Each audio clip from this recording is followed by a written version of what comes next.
Hi everyone, this is Yusuf, and today I'm going to be explaining how to model and simulate circuits that contain dependent sources, voltage sources either or current sources in Simulink. So we're going to be working in with this example right here, which is example 3.4 in Charles Alexander textbook.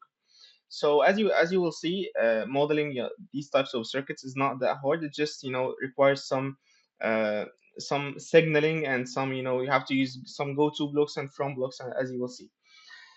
So let's start and mimic what we're seeing right here. So I'm gonna start putting the resistors and putting the normal DC voltage sources. So let me just grab a DC voltage source. So just a quick tip: if you wanna get a very quick block, you just double click on the screen and search the block, and you're gonna find it out. Or you can just use the library, but I prefer the just double clicking on the screen. So this voltage source is 20 volts.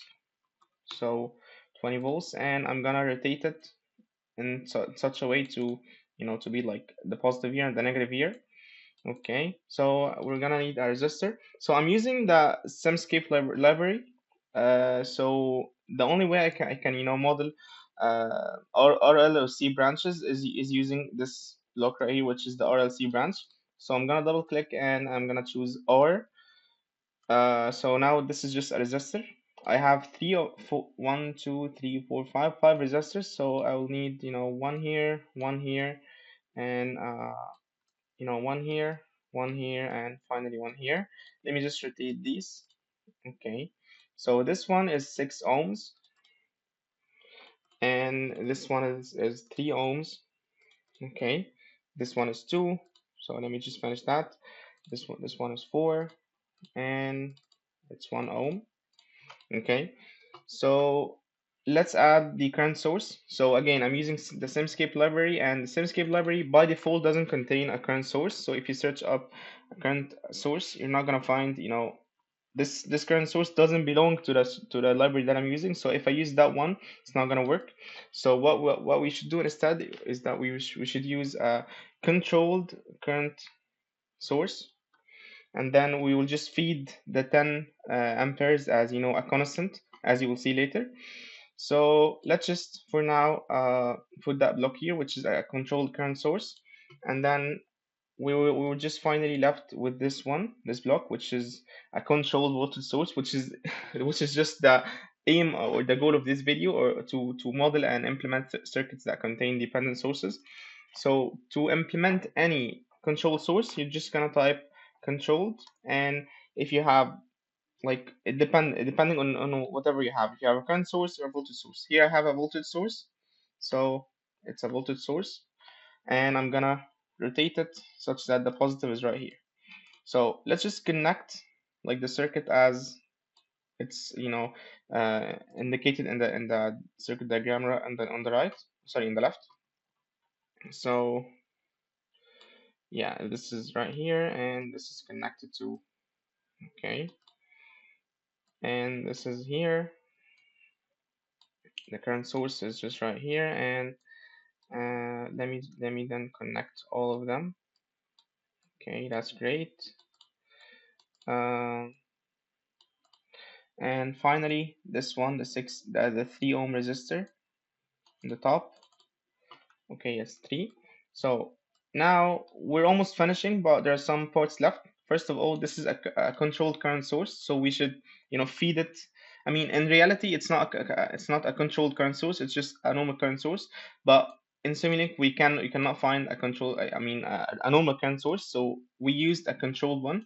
However, we're gonna feed that uh, controlled source with a constant block of 10, because you have 10 amperes, right?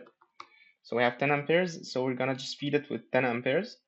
And let's indicate that this is a DC current, because we're using typically we're dealing with DC circuits at this point. And let's make the initial amplitude to be 10 amperes. And here we also have to feed this controlled voltage source a signal, right? So the signal for this voltage source, as you can see here, it's 3 times Vx, and Vx is the voltage across the 3 ohm resistor. So first of all, we should take a signal from the Vx and then feed it to, and then multiply it by 3 and feed it to the control voltage source. So let me just get a voltage measurement.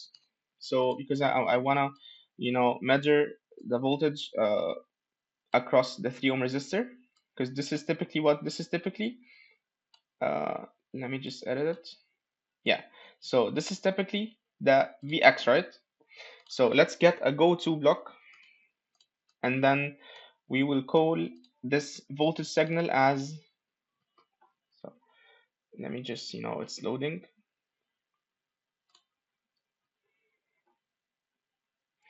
Yeah, so let's call this voltage signal as Vx, okay? And now we're gonna take that Vx and multiply it by 3.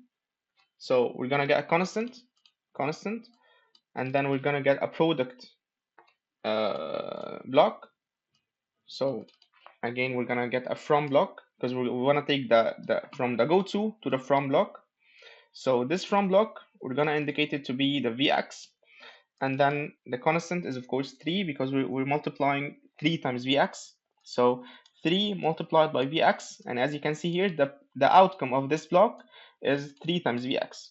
So the outcome of this block, which is 3 times Vx, should be fed to what? To the controlled voltage source.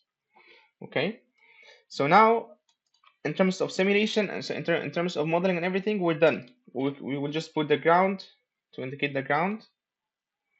Okay, so this is our ground. Now let's just, name the nodes of the circuit, because we wanna, in the end, we wanna measure them, and we wanna get the voltages across them. So let me get a go-to block to name each of them. Oh, let me first get what? Let me first get a voltage measurement. Okay, so we have, this is the voltage for V1. This is node number 1, and this is the ground. I hope it's clear. Okay, so we're gonna take the output of this one to go to block and call it V1. It's just for measurement. So this is called V1, okay? And then we're gonna repeat the same, but for node 2, 3, and 4. So I'm just gonna do the same. So I'm connecting the negative to my ground, okay? And again, I have the go-to block, and this is V2.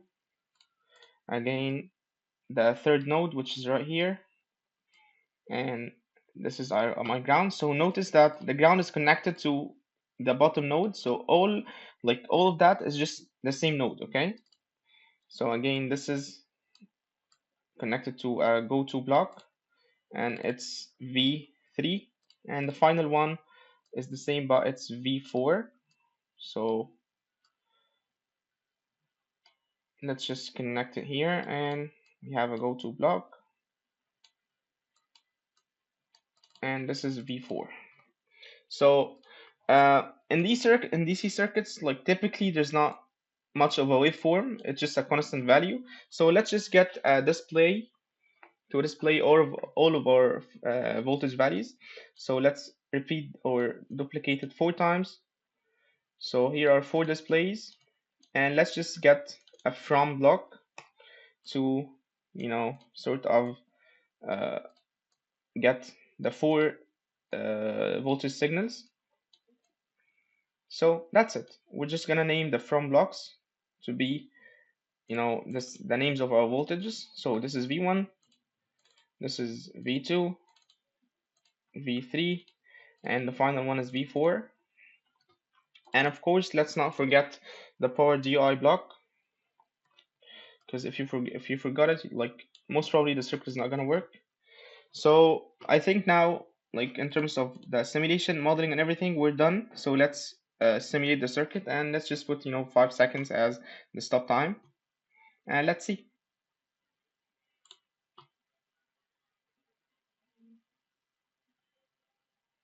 So it's compiling right now. Yeah, so it seems like the V1, the voltage in the first node is 26.67 volts. The second one is 6.667 volts, and the third one 173.3 volts. and the fourth one is negative 46.67 volts. So if you go back to the textbook and see example 3.4, you're gonna find out that these are the correct answers, definitely. So that was it for today's video, and I hope you enjoyed the video. And if you have any suggestions, anything in the comments, you can just write it below in the comments. And I'm looking forward to more videos. Thank you.